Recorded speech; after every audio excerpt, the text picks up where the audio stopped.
Let's stand firm in virtue, pray for our leaders, hold them accountable, and work tirelessly for policies that honor God. Freedom of religion isn't just an American value, it's an explicitly Ohio value. Hi again, everybody. Welcome to another episode of the Narrative Podcast. Mike Andrews, Aaron Baird, David Mahan joining you, somehow squeezing in this podcast recording. Exactly. It's an incredibly busy week. We got a little bit of free time here. David's just been hanging out. The amount of spring cleaning that I've been able to accomplish this week is stunning. It's mind-boggling.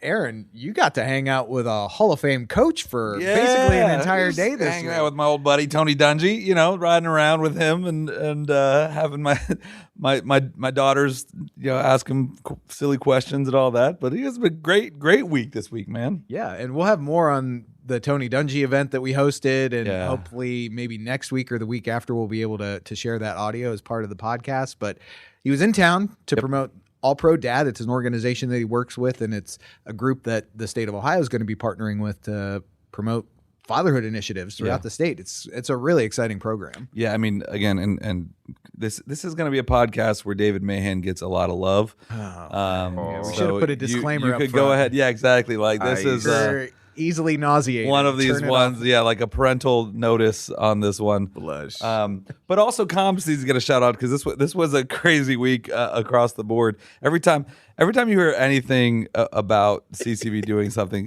you just got to imagine it's like double the amount of work for the comms team.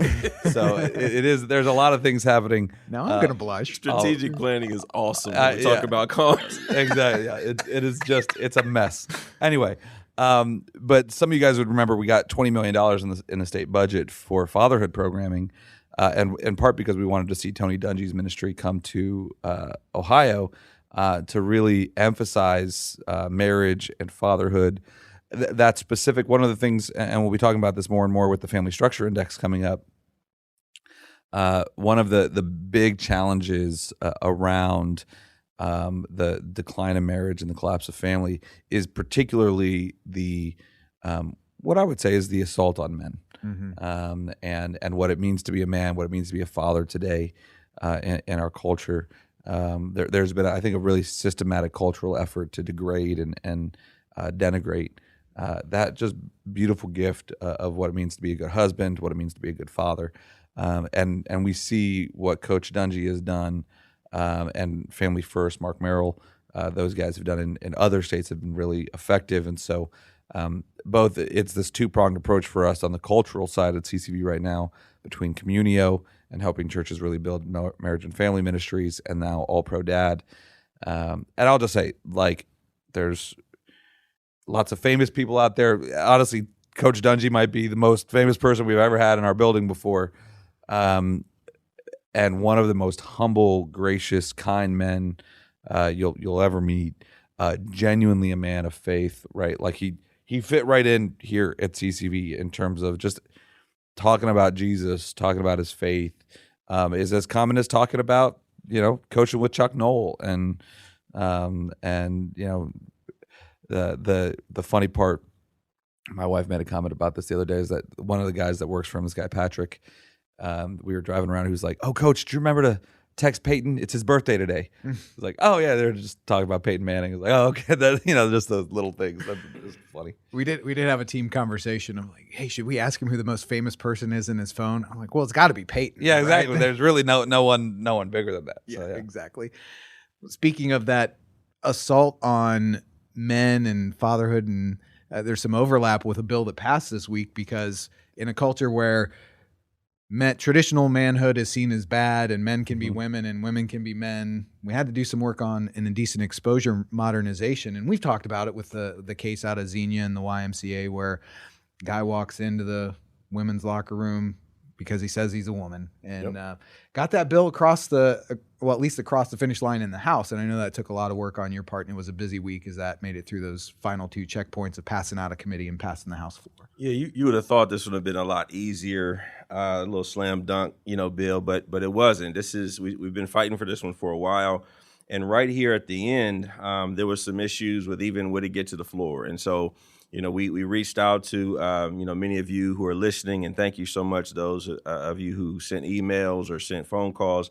But HB 249 did make it across the finish line in the House, right? So we're a third of the way there. At 63 votes, too, which is super majority, right? It was awesome, yeah. And we even had some folks that tried to kill it in caucus. Won't call any names here, but thankfully they actually voted for it on the floor, which typically happens. But I'm happy. Don't get me wrong. I'm happy, but when little sneaky stuff like that happens, it kind of ticks me off. But we're ready. We're already ramping up on the Senate side and ready to go on over there.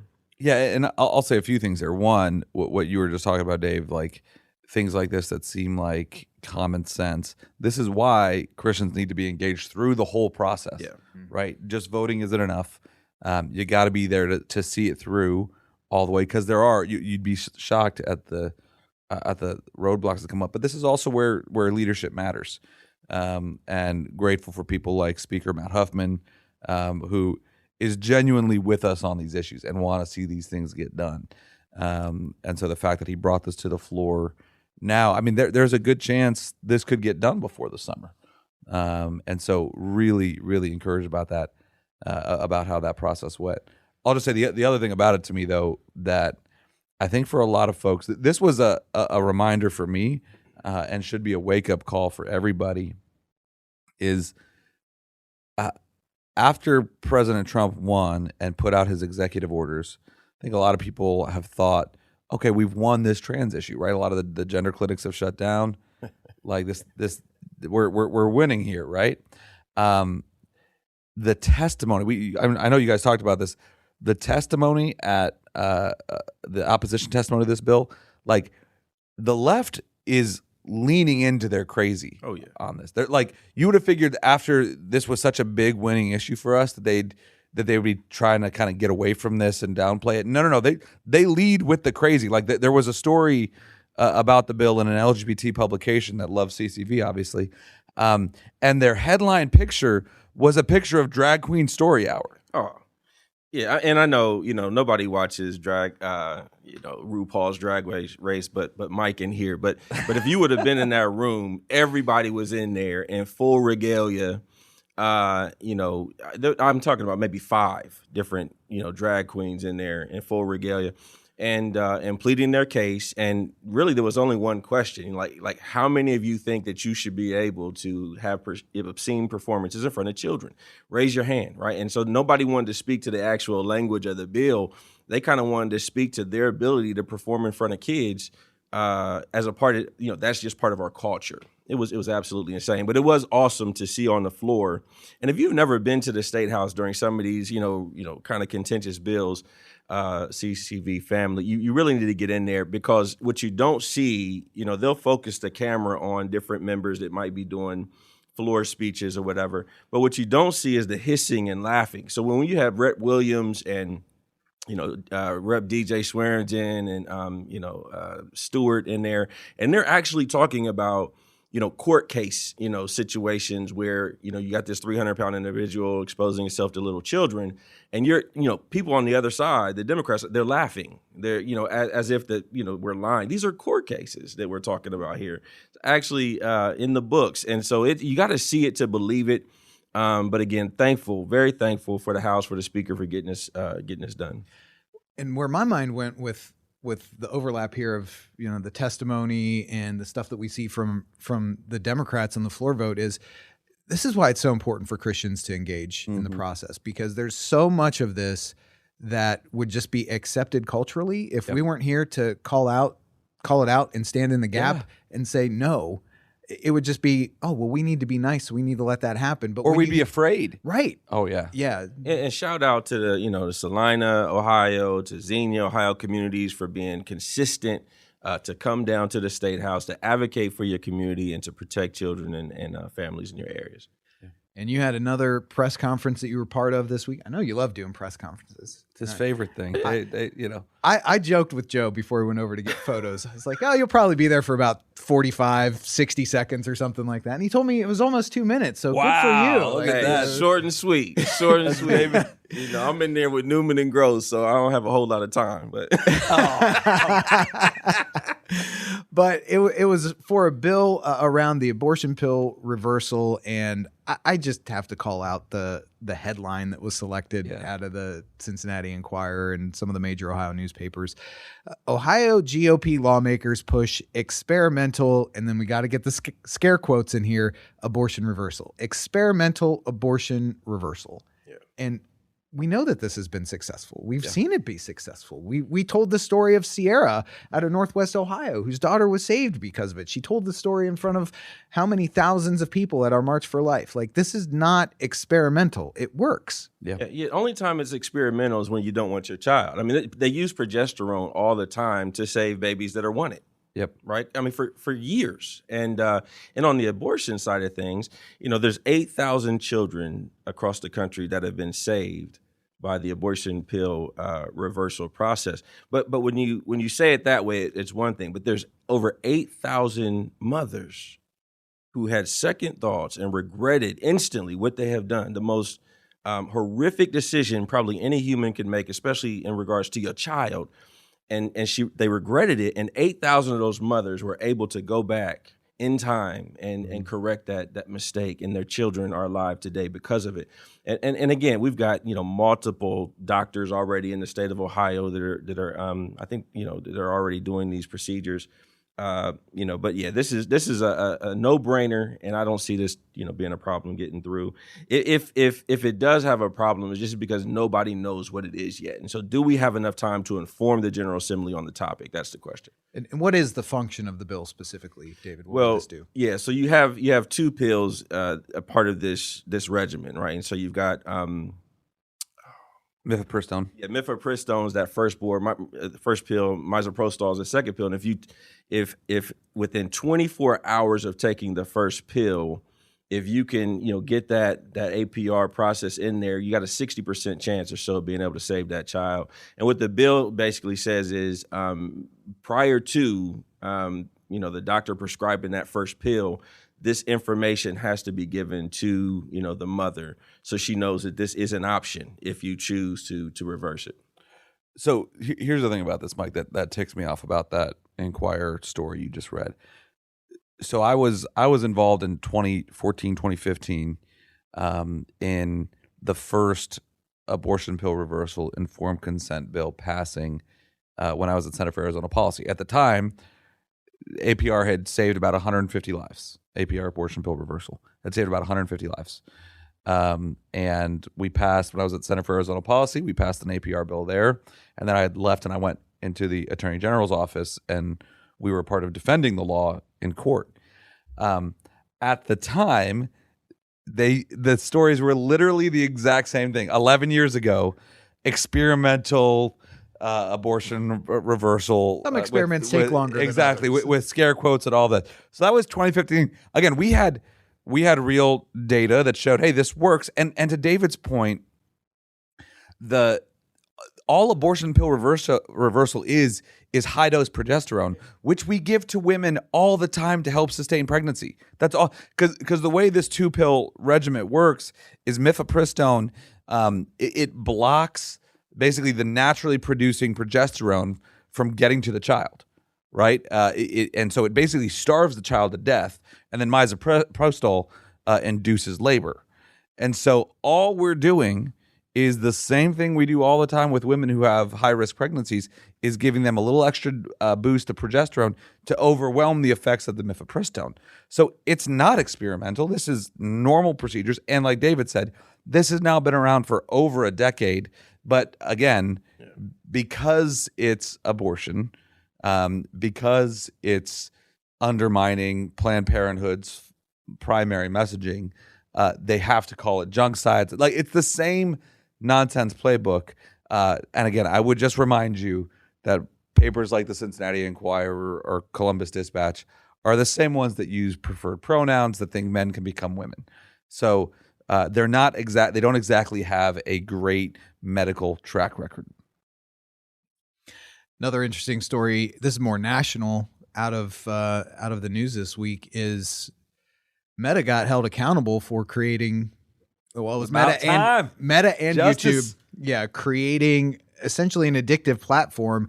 And this was a a young woman. I think she's in her 20s now, but let me just read. This is from the Guardian article. They refer to her by her initials, KGM, as part of this trial. Testified that she became addicted to YouTube at age 6 and Instagram at age 9. That obviously had some deleterious effects on her well-being. By age 10, she'd become depressed, was engaging in self-harm. She, at 13, was diagnosed with body dysmorphic disorder and social phobia, which she attributed to her use of Instagram and YouTube. And one of her lawyers said, how do you make a child never put down the phone? That's called engineering of addiction. And the jury agreed with that. Yeah. And sided in favor of I think, rightfully sided in favor of the plaintiff here. But this is going to have some massive implications as there are more cases like this that come up. Yeah, there's thousands of these cases going on in California right now. There's cases all over the country related to this. This is what these companies, these social media companies have been doing for years, is hiding behind a 1996 law and what's generally known as Section 230, which says, especially on websites that allow for user-generated content, the owners of the website can't be responsible for it. Now, this is the same section of law that companies like, you might remember, there was a website called Backpage.com that Rob Portman actually went after for years and eventually got shut down. Or really any child pornography website was hiding behind and saying, well, listen, we're just creating the platform. We're not responsible for what people are putting on there. Well, no, you are, especially when it's so clear that you're incentivizing. That was one of the things with Backpage.com was it was drawing in people that were looking for those things and was actively not doing enough to stop it. That's the same thing with Meta and YouTube and a lot of these social media companies. This is more than just, hey, we're allowing folks to post. They are purposely building these platforms to be as addictive and manipulative as possible, right? And it's so absurd for Meta and YouTube to suggest they're not doing that. I mean, they have every incentive to keep you on these devices as long as possible. And even, I'm not on Facebook anymore, but anyone will tell you who's had a Facebook account, don't log into your Facebook account for 5 days. And just see the email drips you get. Notice the notifications you get on your phone. Notice that all of these things, it's all about bringing you back in and keeping you on the platform as long as possible. And they're spending billions of dollars to get especially young people hooked and keep them addicted as long as possible. And what keeps people addicted to a lot of these things? The drama of the platform, even the image of you're not good enough, right? Or you could be better. Those are all addictive things that go along with this. And so, I know for a lot of conservatives, the idea of, lawsuits against companies isn't always something we celebrate.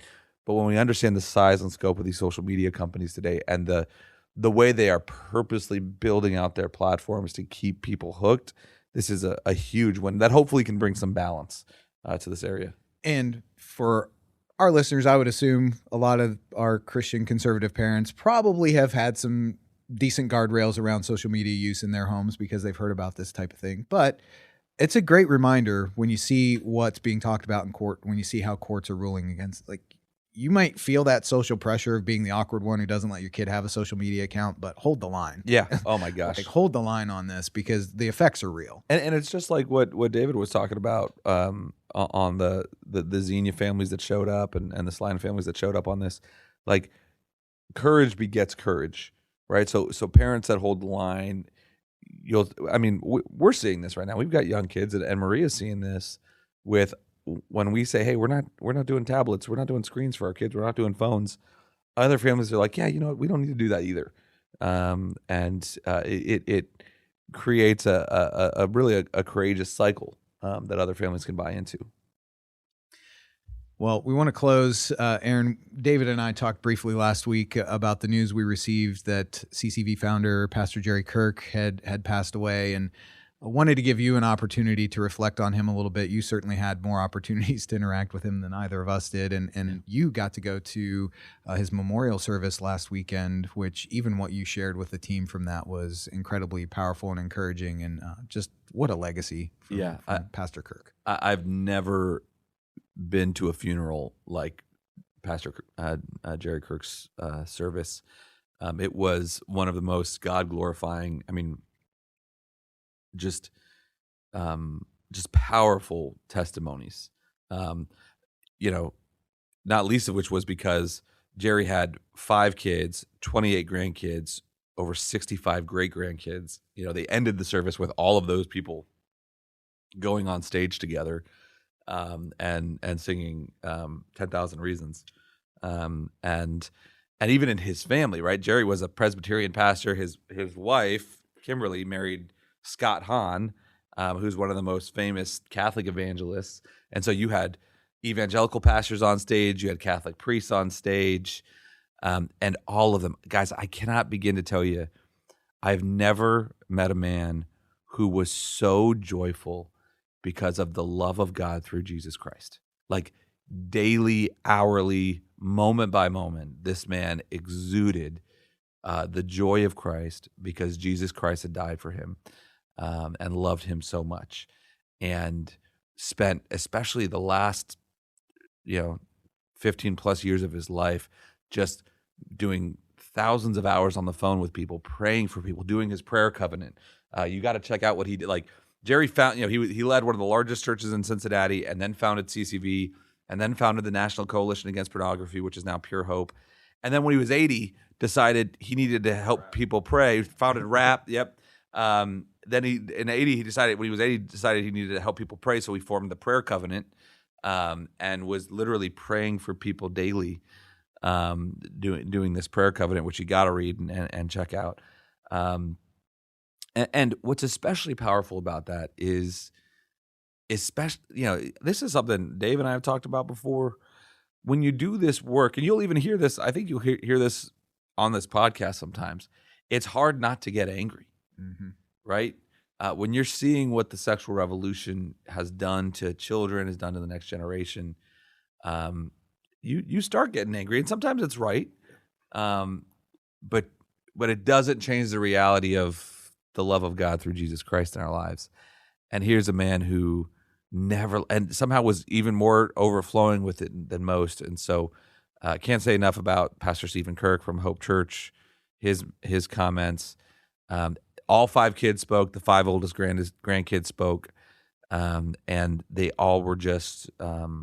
I just left inspired, encouraged. I wish I would have spent more time with Jerry. Like I got to spend a lot of good time with him, but I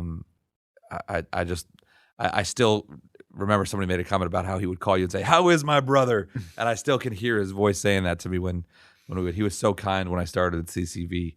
And we'd get together for breakfast and things like that. And I just cannot say enough about the man he was, the way he led, and the responsibility we have at CCB to carry on that legacy, and all of us who care about the future of our country and love Jesus with all that we have. Well, as we said at the top, obviously a lot going on. We had a lot of ground to cover, and we've been so busy. We really haven't even talked about an event that we put on at the end of February. We're going to highlight audio from that now. Statehood Day. Hey, I was like, "What? Which one are you talking about?" Yeah, exactly. We can't even keep track of it. But we had 2 events in Cleveland and Columbus. Welcomed Senator Bernie Moreno in Cleveland and Attorney General Dave Yost in Columbus, and that was a fun day of just getting business leaders together in those 2 locations and celebrating the fact that Ohio turned 223 years old at the beginning of this month. So still wanted to slot this in before we got to the end of March. I think you're going to be encouraged by both of these men's remarks. I was up in Cleveland with you and Senator Moreno, and he was brief, but man, he was so good with what he had to say. And what I appreciated about him was like, hey, when we invited to him, this was our first time doing these events, and saying, hey, we want to really celebrate what makes Ohio unique. And Bernie is, anybody who's spent any time with Senator Moreno, he's just so good on his feet. But he wrote his remarks for this because he wanted to really really be clear about what it is that makes Ohio special. And so I thought that was really powerful. And obviously, Attorney General Yost, everywhere he goes, he especially talking about his faith, talking about Ohio. He's very powerful. So yeah, was a great event, and looking forward to these events next year too. The audio from the Christian Business Partnership's Statehood Day is coming up next on The Narrative. If you've got something to say, we want to help you say it. Hi, I'm Vince Tornero. Since 2018, Wessler Media has been helping churches, organizations, and events amplify their message online. Thinking about starting a podcast, need help with social media or video? My team and I produce thousands of hours of audio and know how to create the content that will get the views, clicks, and shares that you are looking for. We just so happen to produce The Narrative too, by the way. So if you're interested or just want to ask questions, get in touch. WesslerMedia.com. That's WESSLER Media.com. You're invited to join Center for Christian Virtue for our 2026 Columbus Celebration Gala on Saturday, April 11th. It's going to be a great night where you can join us to celebrate what God is doing through CCV. We're excited to welcome our keynote speaker, Scott Jennings, who is CNN's senior conservative voice and one of the sharpest commentators in the national spotlight. He's known for his clarity, conviction, and humor.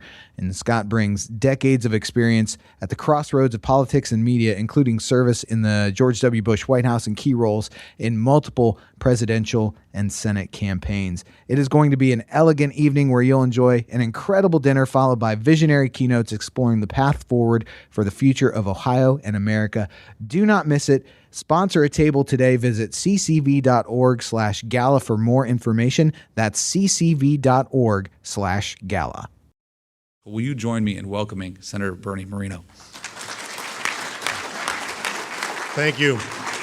It's always an honor to speak to an organization that advocates for policies that reflect truth, biblical truth, and seek the good of our neighbors here in Ohio and beyond. So truly thank you. It's an honor to be here. As I drove here from Avon, Ohio, where I now live, I moved a mile away. As I told the people in Cuyahoga County, property taxes do affect decision-making. I was reflecting on what it meant to be here with you this morning, and I thought I would start with a timeless warning from one of my favorite founders. And in a letter to the Massachusetts militia on October 11th, 1798, John Adams wrote, and I'm going to quote him here, "Our Constitution was made only for a moral and religious people. It is wholly inadequate to the government of any other." Sometimes we forget that. He went on to explain that without morality and religion restraining human passions, like avarice, ambition, and revenge, no government, no matter how cleverly designed, and let me tell you, it's pretty clever, could hold back chaos. Adams understood that freedom is not sustained by laws alone. It requires a people grounded in virtue, accountability to a higher power, and a commitment to doing what is right, even when no one is watching. Look at our nation's capital today. Too often, Washington, D.C. feels like a cesspool of self-interest, corruption, and moral compromise, where some pursue power at the expense of principle, where scandals erupt not as exceptions, but as symptoms of a deeper rot. We have seen leaders prioritize personal financial gain, partisan victories, and fleeting popularity over integrity and the common good. When the people we send to represent us lose sight of moral and religious foundations, the very system Adams described becomes wholly inadequate. It bends under the weight of unchecked passions, and the republic suffers. We saw that during the 4 years of Biden in a big way. But we do not have to look only to distant history or far-off D.C. for inspiration. Right here in Ohio, we celebrate something profound, our state's enduring legacy of faith and perseverance. Ohio officially, as you well guessed in the trivia contest, became the 17th state on March 1st, 1803, a date we mark as Ohio Statehood Day, when the first General Assembly convened and set our state on its course. Those early pioneers who settled this land faced immense hardships. It wasn't that their iPhone lost charge. It was dense forest, harsh winters, uncertainty, and isolation. Yet they built communities, they built schools, they built churches, and a vision for a better future. What sustained them wasn't just grit, though. It was a deep, enduring belief in God and a pioneering spirit rooted in faith in God. They trusted in divine providence as they cleared land, raised families, and laid foundations for what became one of the most influential states in the nation. Their legacy reminds us that the true progress comes when people are guided by moral conviction and reliance on the Almighty. On a personal note, this truth has been at my heart in my own journey. I was born far away from here, in Bogota, Colombia, and came to the United States with my family at the age of 5. We arrived as pioneering immigrants, seeking opportunity, and I became an American citizen at the age of 18, one of the highest honors of my life. From those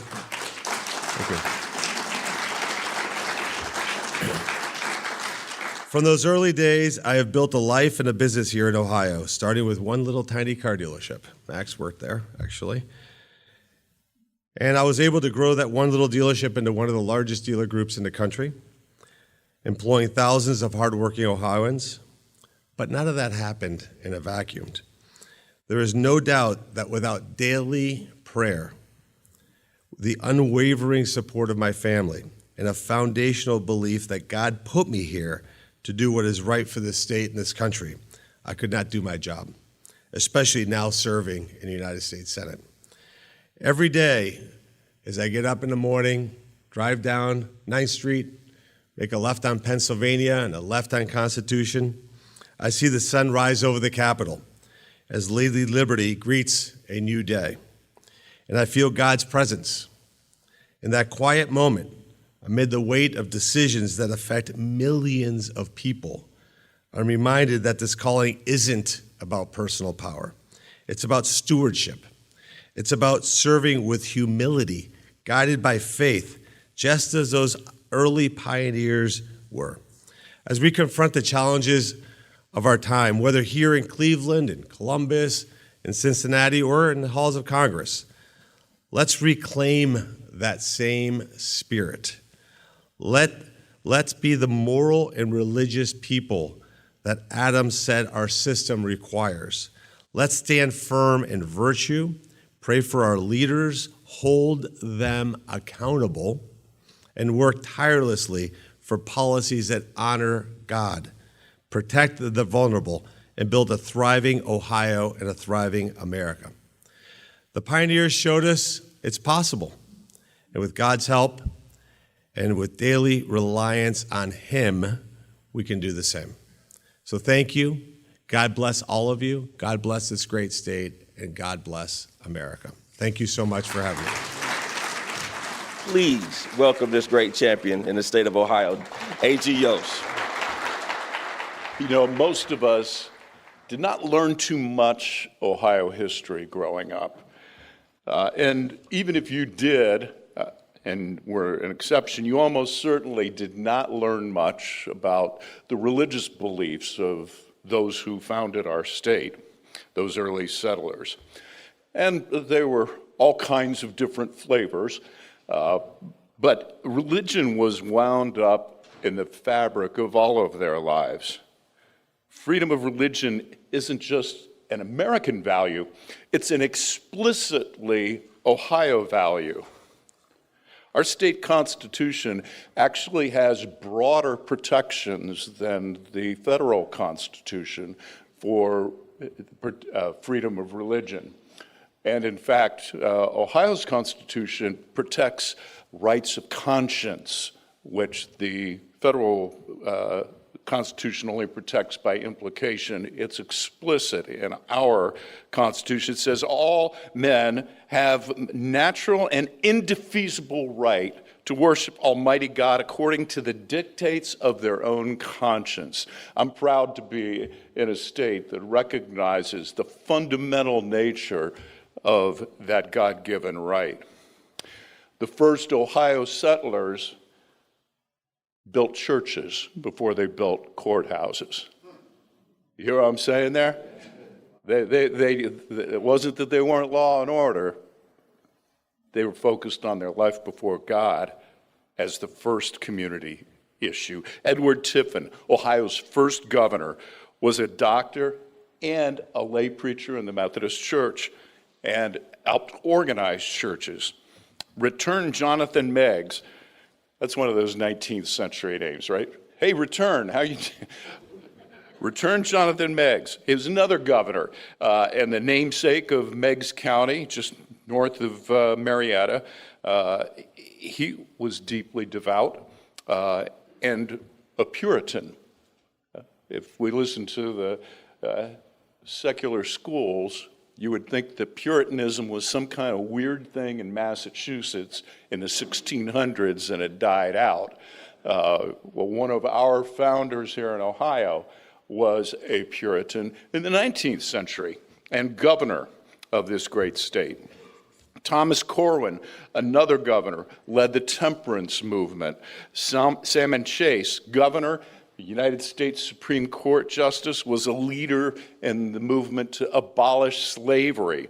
William Gladding led the fight in the 19th century for what Jesus called the least of these. All great Ohioans, all part of our state's founding and our heritage. Every one of them led with a heart of faith. They did their deeds on earth not in addition to their faith, but because of it. When I reflect on our calling as Christians, I'm reminded of what Jesus told the original 12 apostles. He said his way was good. He didn't promise it was going to be easy. He told the apostles that they were going to get persecuted for telling the truth and being associated with him. And they had to be fearless while doing it. He says, "Behold, I send you out as sheep in the midst of wolves. Therefore, be as wise as serpents and gentle as doves." I want to tell you a story about that kind of fearlessness. We need to go back a couple of hundred years. We're in the War of 1812 at that point, and America was on the verge of losing her independence just 30 years after she had gained it. It was another bloody war with the British and the Indians. About 100 miles west of here, a man disguised himself as a native and crept through what was then the Indiana Territory forest with a small posse of spies. He was more than 30 miles deep into enemy territory, and their Indian guides had abandoned them at this point. They were on their own, no supplies. This man was frustrated, but undeterred. Days earlier, he had learned that a little farther west in the Illinois Territory, a fort had fallen to the British and the Indians. War was not going well. Many had been massacred in Illinois, not just the soldiers, but women and children too. And now another fort was under siege. The captain there had written to this man. They were hungry, they were scared, and his men were about to abandon the fort if help weren't sent soon. Well, before he went out on this reconnaissance mission, this man we're talking about, disguised, spying out the territory, had been collecting volunteers and dispatching letters to friends around the Northwest Territories to try to raise troops, volunteers, get provisions to go forward. Now, this guy didn't want the war. I mean, I'm painting this picture of, some daring do and, manly man out there in the middle of the forest leading a small band of intrepid adventurers. But he voted against the war in the United States Senate. He was a United States Senator and said, let's not have a war. He lost that vote. But he knew that if he did not act, more lives would be lost. It was a hot September that year, but I Pretty sure his blood ran cold whenever a branch snapped in the distance. The word was there were 600 Indians in the forest roaming nearby.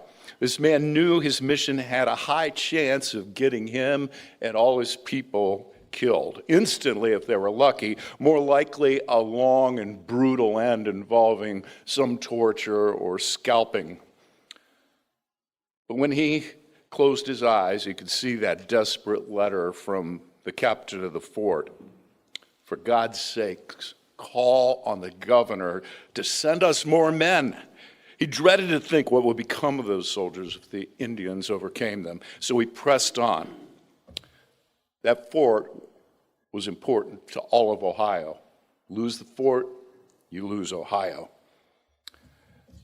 That's where his wife and 7 young children, thousands of other settler families lived. After several days on his daring mission, he would return to camp, and the people that he had asked to come and volunteer, the troops, the provisions that he had asked for a week before, had arrived. His sleepless work, his prayers had paid off. Help was on the way, and he had scouted out the land and could tell them how to get there, where the enemy was. And several thousand men marched on to save Fort Wayne. 2 years later, this very man, Christian man, was elected the 6th governor of Ohio. His name was Thomas Worthington. It wasn't all smooth sailing from there for Thomas Worthington. He inherited a mess of a state. It had been devastated by the war, and the dangers of frontier life were very real at that point. But the good works that he accomplished defined his legacy. In our lasting memory, he is the father of Ohio. So let's ask you a question. What made him successful, fearless, courageous? He wasn't born with a silver spoon. He was orphaned when he was 6. Didn't have a formal education. When he was 18, he lost his savings to a scam. He was going to try to buy molasses in West Indies and ship it to Scotland. Turned out that the barrels he bought were full of salt water, not molasses. Lost everything. Business people, trust but verify. Always test the products. But he was stranded after that, penniless, thousands of miles from home. So he spent 2 years roughing it as a sailor, missed by that far being forced into the Napoleonic Wars by the infamous British press gangs. And even when he finally made it back to America, he had to try to wrest a life from an untamed and wild state. What made him great? It was the higher calling to which all of us are bound. He explained his motivations best in a letter to his wife while he was fighting for our statehood in Congress. It is a weary life, yet my country requires this service, and I obey. It is to our good and glorious God alone that we must look for true happiness. Bet you didn't hear that in school, did you? Thomas Worthington stared down death that day in the forest, surrounded by the enemy, because his fealty to God was greater than his fears. He was truly a fearless Christian. And I imagine that he would appreciate Ohio's special place in the Union. We are the only state that has a scripture as its motto, with God all things are possible. Remember, it's only a republic if we can keep it. We too have to be fearless, unashamed, just as the great men and women who came before us were, who founded our state and gave us a heritage of innovation and prosperity and enterprise and courage and fearlessness, and above all, faith in a good and loving God. Pray for discernment. He will guide your steps, and God willing, this nation will last until he comes again. Thank you all for having me. Thank you for tuning in to this episode of The Narrative, presented by CCV and produced by Wessler Media. If you found today's episode insightful, leave us a review or rating and subscribe anywhere you get your podcasts. We're your hosts, Mike Andrews, Aaron Baer, and David Mahan, and we'll see you next time on The Narrative.